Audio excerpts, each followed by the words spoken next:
तो अब देखते हैं हम मृदा अपरदन। मृदा अपरदन को देख लेते हैं।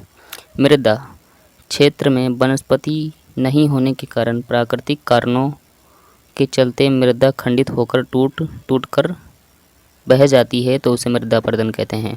प्राकृतिक कारण मतलब जैसे बारिश, भूकंप आदि। ठीक है, देखो किसी क्षेत्र में वनस्पति नहीं होते हैं, पेड़ नहीं होते ना, तो प्राकृतिक कारण होते हैं। जैसे बारिश होती है, अधिक बारिश हो गई तो वहाँ की मिट्टी ढह जाती है, बह जाती है उस पानी की धार के साथ।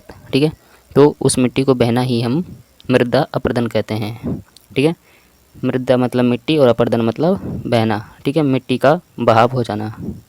मृदा अपरदन के कारण देखते हैं हम। तो देखो पहला कारण है इसमें तीव्र मूसलाधार बारिश। ठीक है, वनों की कटाई, झूम खेती, तीव्र वायु का चलना। ठीक है, अत्यधिक सिंचाई और अत्यधिक उर्वरकों का उपयोग मिट्टी में करना, ये सब किसके कारण हैं? मृदा अपरदन के। ठीक है, आगे देखते हैं। अब हम देखते हैं मृदा अपरदन के प्रकार कौन कौन से हैं। तो मृदा अपरदन के मुख्य रूप से 4 प्रकार हैं। पहला प्रकार है इसमें असफल अपरदन। ठीक है, तो देखो ये क्या है, जब वर्षा की बूंदें सीधे मिट्टी पर गिरती हैं, ठीक है, तब मिट्टी के कण मुख्य भूमि से अलग हो जाते हैं, तो इसे असफल अपरदन कहते हैं। ठीक है, असफल अपरदन। जैसे ये देखो मिट्टी है, ठीक है, और इस पे जब बूंदें गिरती हैं, ठीक है, वर्षा की बूंदें गिरती हैं, तो इसमें जो कण होते हैं वो कण इस बूंदों की वजह से मिट्टी की ऊपरी परत से हट जाते हैं। ठीक है, बह जाते हैं, तो इसको कहते हैं हम असफल मृदा अपरदन। ठीक है, दूसरा है हमारा वर्षा जल की बूंदों एवं जल बहाव के कारण ऊपरी मृदा से एक समान रूप से पतली परतों के रूप में मृदा का कटाव। जब बारिश होती है तो वहाँ पे पानी की जो धारा होती है, पानी की धारा मिट्टी की ऊपरी परत को खींच के ले जाती है, मिट्टी की ऊपरी परत को बहा देती है। ठीक है, तो मिट्टी की ऊपरी परत को बहाना क्या कहलाता है? परत अपरदन। ठीक है, परत अपरदन। इसमें आप ये चित्र में देख सकते हो।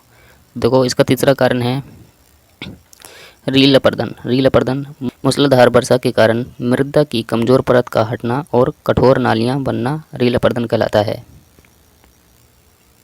जैसे देखो ये मृदा है, ठीक है, तो इस पर बारिश हुई तो इसकी ऊपरी परत हट गई। ठीक है, ऊपरी कमजोर परत को हटा दिया वर्षा की धारा ने। ठीक है, और कठोर परत जो थी, नीचे वाली कठोर परत, उसमें नालियों का निर्माण कर दिया। ठीक है, नालियों का निर्माण कर दिया, तो ये नालियों का निर्माण बनना और कमज़ोर परत का हटना क्या कहलाता है? रील अपरदन कहलाता है। ठीक है, चौथा है हमारा अवनालिका अपरदन। जल के तेज बहाव होने पर छोटी नालियाँ चौड़ी होकर बड़ी अवनालिका का रूप लेकर जल बहने लगता है और फिर अवनालिकाएँ बड़े गड्ढों में परिवर्तित हो जाती हैं, तो उसे अवनालिका अपरदन कहते हैं। देखो ये अवनालिका अपरदन ठीक इसका है। जैसे इसमें नालियाँ बनी, ठीक है, तो नालियाँ बनी, इसमें भी नालियाँ बनी, नालियाँ बनती गईं और आगे चल के क्या हुआ, ये नालियों ने गड्ढों का रूप ले लिया। ठीक है, ये नालियाँ गड्ढों का रूप ले लेती हैं, तो उसे हम क्या कहते हैं? अवनालिका अपरदन। ठीक है, और वो गड्ढे 50 से 100 फीट के होते हैं। ठीक है, अब देखो अब हम देखते हैं मृदा संरक्षण। मृदा संरक्षण जैसे हम मृदा अपरदन को रोकने के उपाय भी बोलते हैं। भारत में मृदा अपरदन को निम्नलिखित उपायों से रोका जा सकता है या कम किया जा सकता है। ठीक है, रोका तो नहीं जा सकता, कम किया जा सकता है। तो पहला है वृक्षारोपण। ठीक है, वृक्षों को लगाकर। दूसरा है बांधों का निर्माण करके। ठीक है, तीसरा है पशुचारण को नियंत्रित करके, और चौथा है फसलों को अदल बदल कर उगाने से। कभी बाजरे की फसल उगाई तो कभी गेहूं की, कभी चना की, इस तरह की फसलें अदल बदल कर। और पांचवा है झूम खेती। ठीक है, झूम खेती। तो ये इसके कुछ उपाय हैं।